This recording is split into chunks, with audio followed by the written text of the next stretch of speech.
That goes for question number 16. Did you ever collect guns, ammunitions, or money to be sent to Palestine? If so, please be specific, etc. I don't remember ever collecting guns, ammunition, or money to be sent to Palestine. I'm not sure about money. If I did, it was very little. Number 17. Were you involved in working with other Jewish chaplains on the Jewish refugee problem? If so, with whom, when, and about what? I think I've already answered that question thoroughly. 18. How would you characterize the role of the American Jewish chaplain during this period, 1944 to 1948? How would you characterize your role during the period you worked with the survivors of the Holocaust? I would say my role, the role of the other Jewish chaplains, many of whom were in the areas much longer than I was, did a great deal more than I did, was to help during a period of transition. It's very difficult to assess what might have happened, which is, of course, question 19. If we had not been there,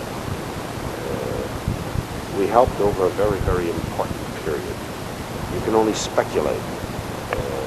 Would more of these people have gone back to areas like Poland and Lithuania and Russia and taken their chances if we weren't around?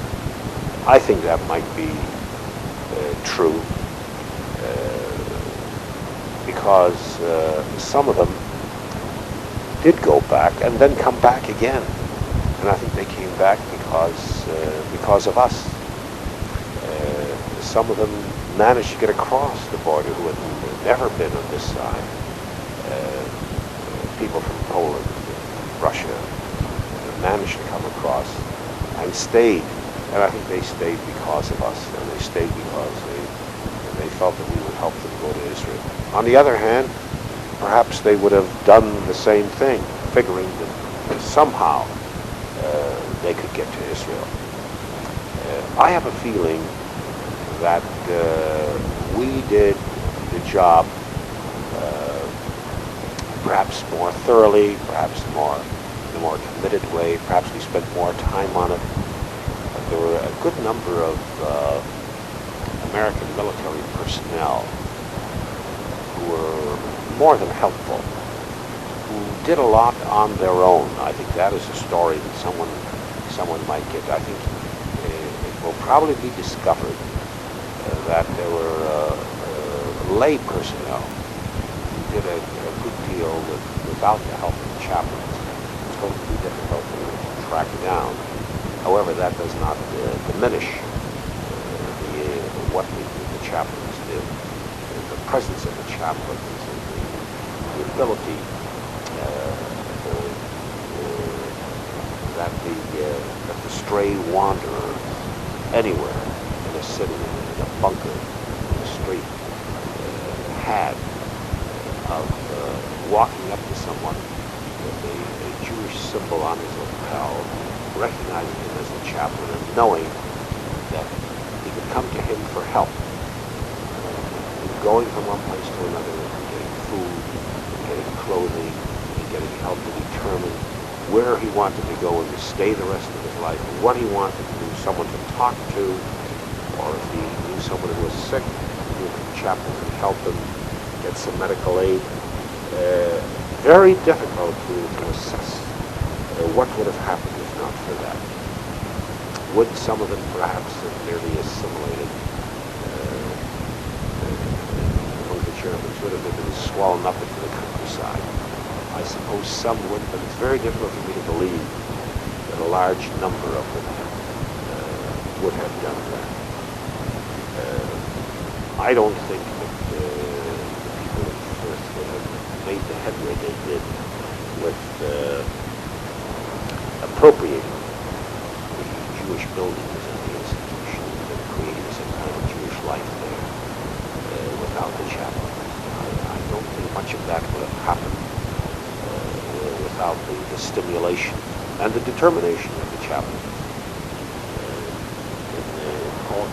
of areas, in DP camps and outside DP camps. Question 20, is there any area that I have not touched upon that you feel should be discussed? Unfortunately, it is now 30 years since this happened, or close to 30 years. It's very difficult for me to hold my mind without the need that I used to have, without the stimulation of some of these letters that I myself wrote to remind me of what took place. What I did at that time, what was done in a kind of half-conscious way. I was in a mood that I cannot describe. It never happened to me again. Those months that I worked there were like a trance. I was transfixed. In a sense, there was something within me just driving me from early morning to late at night to go out and get and accomplish and bring and help and do things for these displaced persons, many of whom were still walking around in a pajama-like uniform of the concentration camps. My greatest joy was to see people find each other in the same family.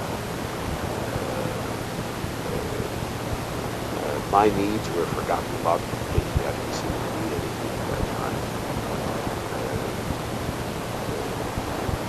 My only need was to help these people, and I know that there are other chaplains like Chaplain Klausner, whose attitude was even more mystical. I think that the word mystical might be applied to the attitude of the chaplains towards the job that they saw that they had to do whatever they can, whatever they saw needed to be done to help these people as individuals and as groups. Something providential. The mood, I think, was comparable to the mood that you find in the Bible, where people aren't doing things because they make decisions, but because there's a providential drive that is working through them and making them do things a certain way. A covenant, an identity. I felt at that time, both for myself and for the other Jewish chaplains whom I met, that we had no selfhood outside of what we were doing. This was the order of the day.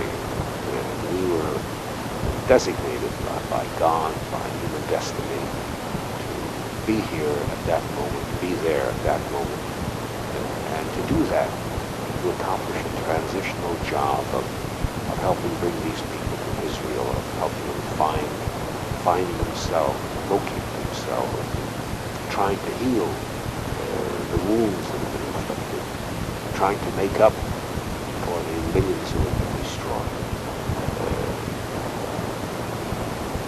It's not always that I can recapture the mood, but I've tried my best, and I hope that this will be of some help to you in your work of trying to make this period live so that people can recapture the reality of those days.